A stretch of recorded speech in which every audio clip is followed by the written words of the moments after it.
The Sacrifice of Innocence. Welcome back. Did you sleep well? I won't blather on for too long, for this is a slightly longer chapter, so without further delay, here it is. Bloodlines, Chupacabra. Chapter 10. The Sacrifice of Innocence. Father Flanagan has one more tale to tell, something he hadn't wanted to, but knew that he must, or it would cost them all their lives. The story had begun over so many years before either Cal or Sandra had even been born. Over 55 years to be exact. Another soul so innocent and as pure as Laura Gray had seemed to be, and free from the perils of humanity, had been its last victim, or so they thought. No one was quite sure.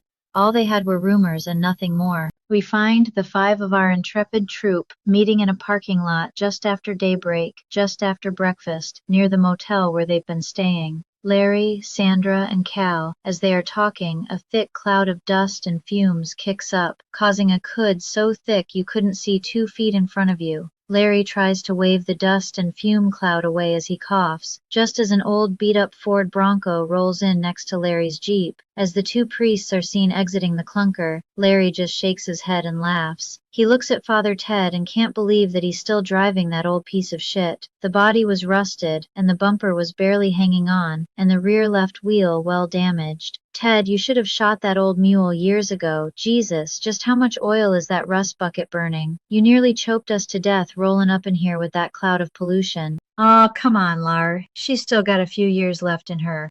Plus, I can't afford anything on my salary, so she'll have to do, unless I ask for donations, so that the church could get the write-off. But, oh hell, Lar, I love this old beater. Yeah, I get that, Ted, but that damn thing is why people bitch about global warming.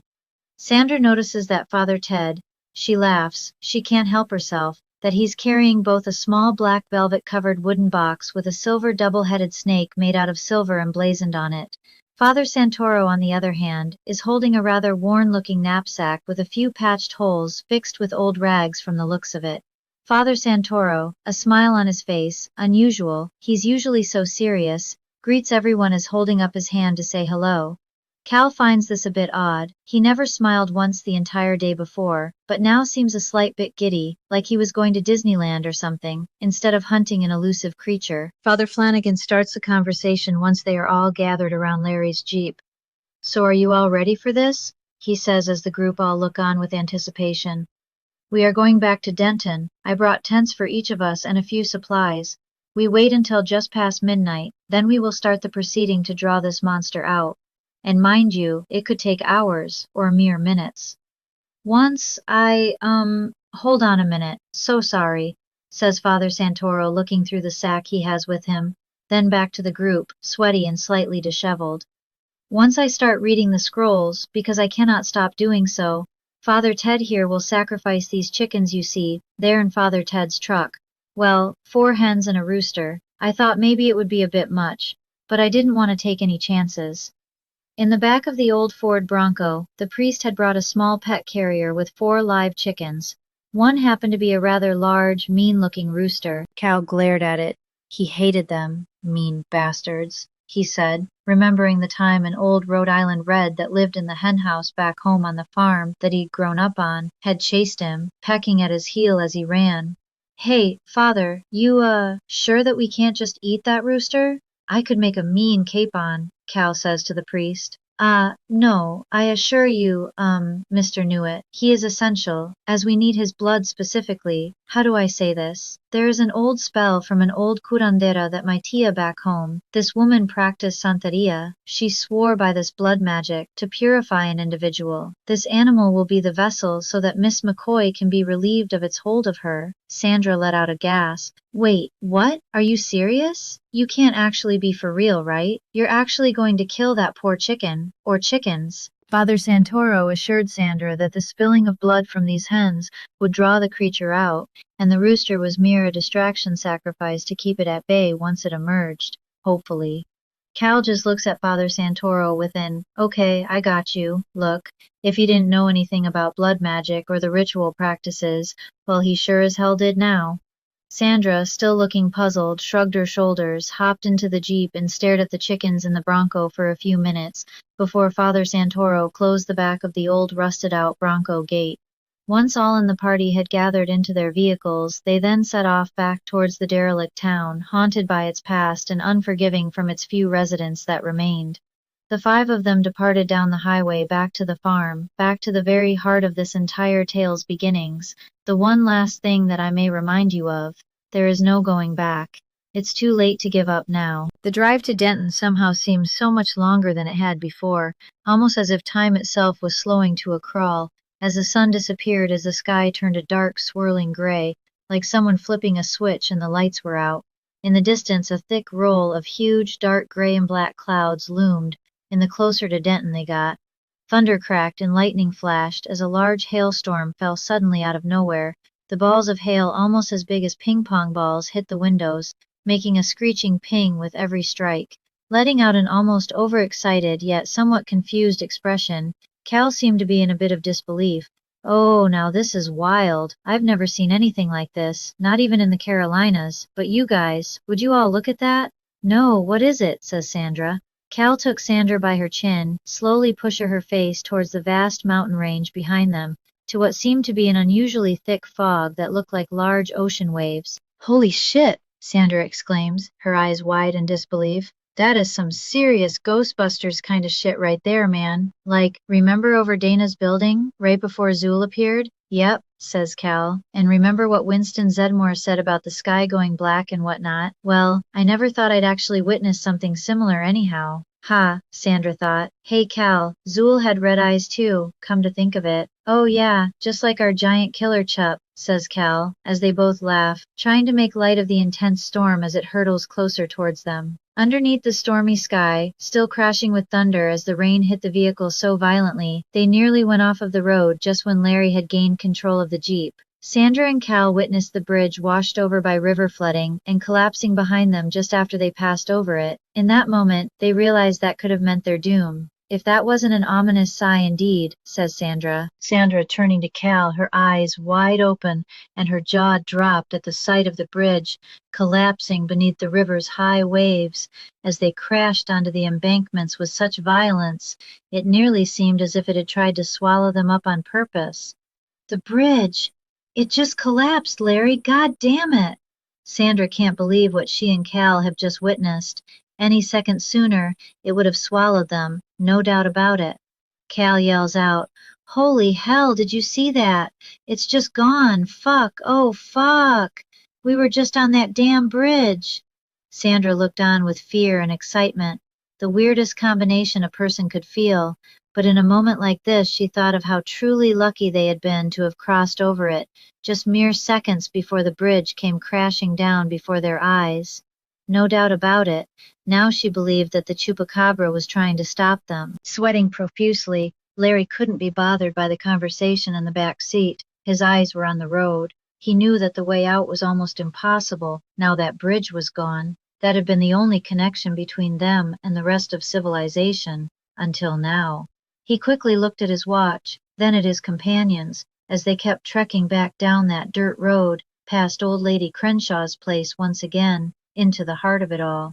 As they finally approached the farm, Larry could see the old lady waiting for them, sitting in a rocking chair on that old rotten porch. She was holding a walking stick in one hand and a small gun in the other hand, waving the pistol around, as if trying to seem threatening enough to scare them off. Well, it hadn't worked. The five kept driving onto the edge of the farm property, parking just along the old rock wall, only stopping just in front of the rusted gates that stood before them, half off the hinges. Larry, furious with the old woman, hops out of the Jeep, steaming mad, heading towards her. She stands up out her rocking chair, only to suddenly takes a few steps back, not knowing what his intentions were. He stopped just a few feet away from her, his hands out by his side, as he then places his hands then on his hips, only to reprimand the old lady about the pistol in her left hand.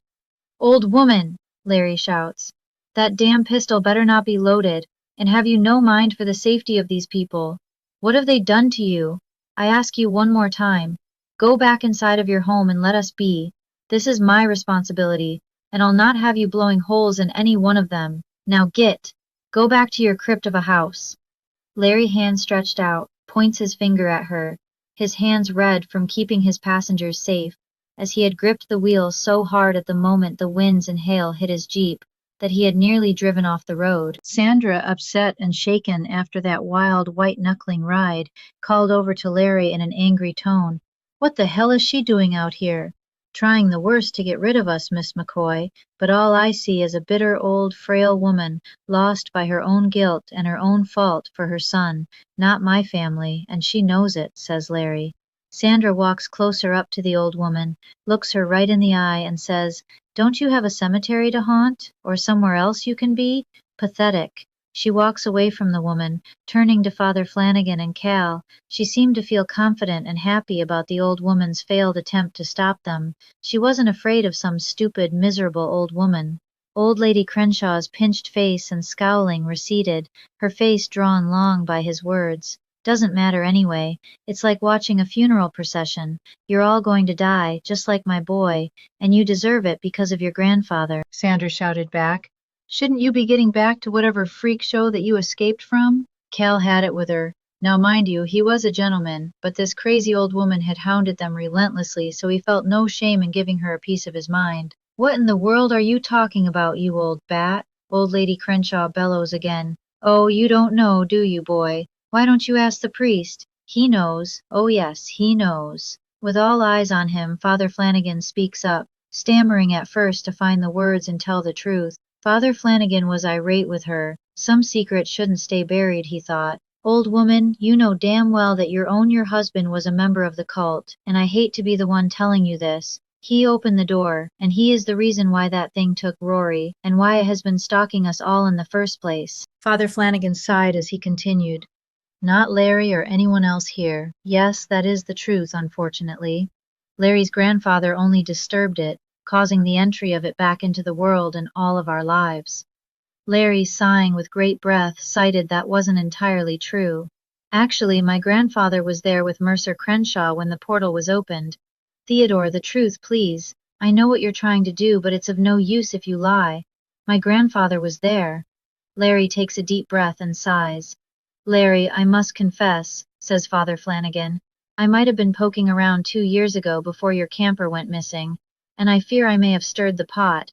You see, I was looking into Rory's disappearance, and I came here just to see if I could put an end to this mystery, and think I might have reopened the door." Cal, Sandra, and the two priests, half filled with anger, shift their eyes onto Larry with a bit of disdain. Sandra exclaims, "Well then?" "I'm a bit pissed off, but curious what the hell, Father Ted." "Sandra, calm down. I'm sure that he has a good explanation, as cliché as that sounds." Cal couldn't help but feel that the priest had been holding back. Sandra points her finger at the priest. "So it's your fault and why Laura went missing, and this entire time I thought it was because of me, and you let me just suffer with that on my mind. I swear I had no idea this would happen, and I didn't intend to wake it up and send it after you, Larry. I swear to you I didn't know." "Let us all calm down, please," says Cal. Sandra was beside herself with all of the revelations and arguing. "How could you let it right to us? Stupid old fool of a priest, ha! I should have known not to trust you," says Sandra as she stands near the Jeep shaking in anger. Larry was angry with his old, and took to swearing at the priest. "I swear I didn't know. I just thought she went wandering off, and you let me feel guilty over this entire debacle, knowing that I was on the line for her disappearance. God damn it, Ted. It was my job to ensure their safety." Not sure what to do about this, Larry put his hands to his face, crying, feeling betrayed. Father Flanagan, ashamed as he should be, hangs his head low. "He is telling you the truth. He didn't know it was me. I woke it up." "Father, but why after all these years? Did it now make its presence known again? Just by opening that door? It doesn't make sense." Cal couldn't wrap his head around the priest, just opening the door and waking the Chupacabra up. It had to be something else. He knew the priest was hiding something. His military training had him convinced of it. "Larry, I couldn't tell you this after Rory disappeared. I played a prank, a cruel prank on him. I dared him to break the neck one of old Lady Crenshaw's chickens and go inside, behind the door. I had given him a false promise that I'd share a candy bar if he did it. And you remember that storm, after Rory went missing?" the priest lamented, as he continued showing his shame upon his face, and riddled with years of guilt. "Well, your granddad had, years earlier, made a deal with the devil himself to leave his family alone. But when he died, He failed to tell your father that no relative was to ever return to this town, and especially the farm. But what you didn't know is that Rory was your half-brother. I swear by this, Lair." Larry's face went white as Father Flanagan kept on talking. "Damn it, Lar, I only found out after Mercer died he left my aunt a letter. Larry, he wasn't Rory's father, and old lady Crenshaw isn't his mother. Your father had an affair with Mary Crenshaw. She suddenly left town in a hurry, do you remember? And then Mercer showed up with Rory one day, but your father never knew either." "You've gotta be fucking kidding me with this, Ted. Seriously, you expect me to believe that?" Larry was damn near ready to scream at the priest as he spit on the ground. "You can't just go around making shit up, Ted. It's the God's honest truth. It's why I took up the mantle. I couldn't handle the guilt. It ate away at me for years after Rory went missing." Father Santoro took a few steps back as he held the velvet box in one hand and the scrolls in the other. Old Lady Crenshaw crept up behind them screaming, "You and your kin will suffer until the entire line is dead, and when that beast no longer haunts this town anymore, I'll be glad of it. You cost me my boy. And now you know the truth of it is out. Your no-good father brought my daughter shame, and he did your mother wrong, God rest her soul. But you, Father Theodore Flanagan, you couldn't listen, and you cost me my son. Ma'am, we can help you. We are here to control this situation, if you must, but please calm yourself," exclaimed the younger priest. "Nope, just nope," Sandra let out. "Oh, will you just shut up? I have had enough of you. What good does it make now he is gone? And there is nothing that can bring him or our friend back." The old woman, tears in her eyes, screaming at the top of her lungs, had suddenly quieted to a soft murmur. "I only wanted to love that boy, even if he wasn't right, but seeing that man, that damned Henry Whitfield, every day made me so angry." She was choking up, trying to be tough and not cry in front of them. "I didn't mean for Mercer to drink himself to death. He just couldn't take it after Rory never came home, and he loved Rory like his own son." The old woman was saddened, and clearly made Sandra change her mind. She wasn't a cruel old witch, just a lonely, heartbroken old woman who lost her grandson. Larry wasn't sure whether to punch Ted or throttle him completely. "My uncle, just before his death a year ago, asked me to bring him here, you son of a bitch." Ted wasn't quite sure how to calm the situation he created. "There is no way that you could have known, and I blame myself all these years. I had no idea about the cult's activities on this farm before Rory. I cannot hold a grudge against you, Father. You only tricked my boy. You didn't kill him." The old woman struggled with her arthritic knees, walking closer up to the shaken priest, grabbing his hand and placing her old, withered hands around his, whispers, "I forgive you. You know not what you did or what was going to happen. I just need to know if that thing took him." The old woman, beaten down by years of anger and resentment, was a lonely shell of a good-hearted grandmother, left without an answer for decades over her loss. Now knowing the truth, and the priest having admitted to the connection between the Crenshaw and Whitfield families out in the open, a sense of calm overcame her, and a near smile across her ghostly old blue eyes was glimpsed by few that day. As she started to head back down the path to her tiny, dilapidated house along the dirt road, she turned around once more to our brave group, as softly as she could, uttered one last line. "Well then, let's you folks end this once and for all, for Rory, and for your missing friend." She turned away from them, back to her own plot on that dirt road, and back into her withered old shack of a house, never uttering another word. Cal, getting pumped up, felt like, this is it. Yeah, let's do this. "Whoa there, cowboy, are you forgetting something?" Sandra asked him as he was pumping his fist in the air. "We gotta wait for the ritual, Father Ted's chickens and the ceremony rites from Father Santoro." "Speaking of Father Santoro, where did he go? I swear he was just here a second ago when the old lady walked up on us." Larry looked around and at Father Flanagan, who just shrugged his shoulders. Sandra gasped. "The box. It's still here.